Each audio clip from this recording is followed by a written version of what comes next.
এই সময় ভিতরে গোটিয়ে চଢ଼େଇଟିଏ ସେ ଜଙ୍ଗଲରେ ହୁତୁ ହୁତୁ ଲାଗି ଯାଇଥିବା ନିଆଁକୁ ଦେଖି ସାରିଲା ପରେ ସେ କ'ଣ କରୁଛି ମା,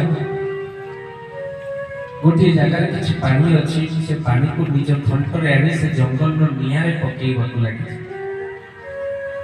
ଏହି ସମୟ ଭିତରେ ଆଉ ଗୋଟେ ଚଢ଼େଇ ତାକୁ କହିଲା, ଆଲୋ ଏ ତୋ ଥଣ୍ଟର ନିଆଁ, ତୋ ଥଣ୍ଟର ପାଣି ଏ ଜଙ୍ଗଲରେ ଲାଗିଥିବା ନିଆଁକୁ କ'ଣ ଲିଭେଇ ଦେଇପାରିବୁ? କାହିଁକି ବୃଥା ପ୍ରୟାସ କରୁଛୁ? ସେତେବେଳେ ଚଢ଼େଇଟି କହିଲା, ଆଲୋ ଏ ଜଙ୍ଗଲର ନିଆଁ ସିନା ମୋ ଥଣ୍ଟର ପାଣିକୁ ଲିଭେଇ ଦେଇପାରିବ ନାହିଁ, ହେଲେ ଆଜି ଦିନଟା ଯଦି ଚିତ୍ରଗୁପ୍ତ ପାଞ୍ଜିରେ ମୋର ହିସାବ କରାଯାଉଥିବା ଆଜି ଦିନରେ ମୁଁ କ'ଣ କରୁଛି? ମୋର ନିଆଁ ଲଗେଇବା ଲିଷ୍ଟରେ ନାଁ ନଥିବ, ବରଂ ନିଆଁ ଲିଭେଇବା ଲିଷ୍ଟରେ ଟିକେ ନାଁ ଥିବ।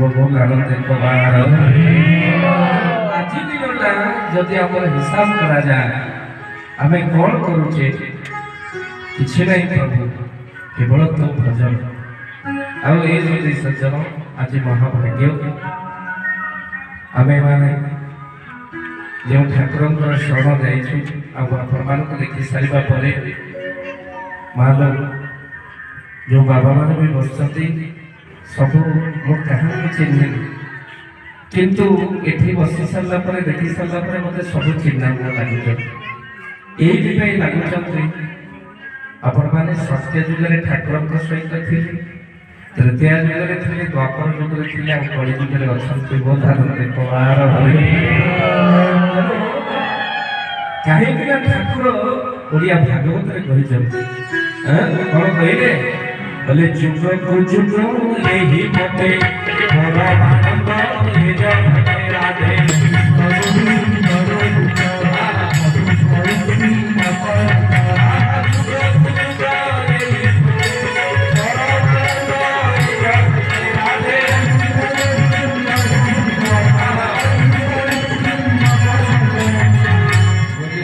भगवान की जय।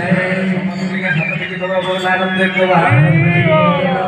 हाथ टेकिले समर्पण, हाथ टेकिले समर्पण, अधा हाथ टेकिले हैरान, बिल्कुल न टेकिले कृपण। बुझिपारे तो?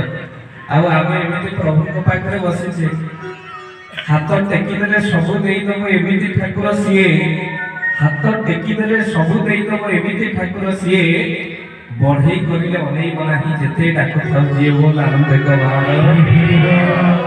क्षेत्र में हाथ टेकी देइछि मानो ठाकुर ताको कृपा करिछन।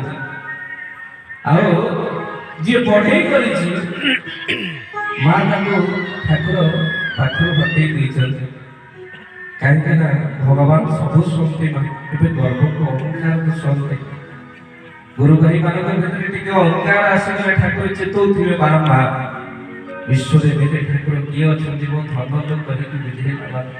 आउ ए सज्जन काहिकि कथा प्रमाण कहूछु मां जीवन भितरे आउ समय नाही। महापुरुष अच्युतानंद मालिकारे कहउछन्ते बेळ आगर मां आपण माने समक्षेत्र जानतो नाही, ठाकुरको धारा नियंतु काहिकि आउ समय नाही। महापुरुष कौन कहले? कहले आउ देशी बेळ नाही तो बहुल निकटे होई कथा बहुल लोहित